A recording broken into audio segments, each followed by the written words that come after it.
ప్రభుత్వం ప్రవేశపెట్టిన union budget 2026-27లో Andhra Pradesh రాష్ట్రానికి సంబంధించి పలు ఆసక్తికరమైన మరియు కీలకమైన కేటాయింపులు చోటు చేసుకున్నాయి. బడ్జెట్ 2026లో ఏపీకి వరుస వరాలు, రాజధాని అమరావతికి ప్రత్యేక కేటాయింపులు, డేటా సెంటర్లకు 2047 వరకు tax holiday, Vizag IT hub గా మార్చే ఛాన్స్, పోలవరానికి 3320 కోట్ల, ఆక్వా మరియు కొబ్బరి రైతులకు బంపర్ ఆఫర్, ఏపీ మీదుగా 3 హై స్పీడ్ రైల్ కారిడార్లు, కనెక్టివిటీలో కొత్త విప్లవం. వివరాల్లోనికి వెళితే కేంద్ర ఆర్థిక మంత్రి నిర్మలా సీతారామన్ ప్రవేశపెట్టిన 2026-27 బడ్జెట్ ఆంధ్రప్రదేశ్ అభివృద్ధికి కొత్త దిశానిర్దేశం చేస్తుంది. ముఖ్యంగా మౌలిక సదుపాయాలు, వ్యవసాయం మరియు టెక్నాలజీ రంగాల్లో రాష్ట్రానికి పెద్దపీట వేసినట్లు స్పష్టమవుతోంది. బడ్జెట్ 2026 ఆంధ్రప్రదేశ్ కు దక్కిన ప్రధాన అంశాలు: రాజధాని అమరావతి అభివృద్ధి. అమరావతిని ప్రపంచ స్థాయి నగరంగా తీర్చిదిద్దేందుకు అంతర్జాతీయ సంస్థల ద్వారా నిధులను సమకూర్చడంతో పాటు మౌలిక వసతుల కోసం ప్రత్యేక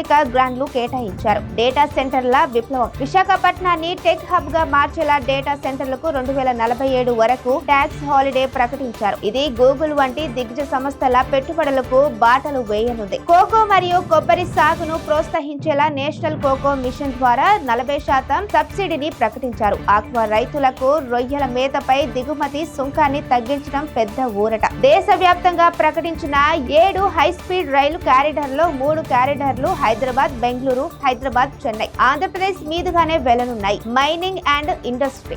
ఏపీలో ప్రత్యేక రేర్ ఎర్త్ మినరల్ కారిడార్ మరియు ప్రపంచ స్థాయి కంటైనర్ ఉత్పత్తి కార్పొరేషన్ ఏర్పాటు చేయనున్నట్లు కేంద్రం వెల్లడించింది. అయితే పోలవరం ప్రాజెక్టుకు గత ఏడాదితో పోలిస్తే కేటాయింపులు కొంతమేర తగ్గాయని విపక్షాలు విమర్శిస్తున్నాయి. అలాగే పూర్వోదయ స్కీమ్ ద్వారా ఆశించిన స్థాయిలో నిధులు విడుదలపై మరింత స్పష్టత రావాలని ఆర్థిక నిపుణులు అభిప్రాయపడుతున్నారు.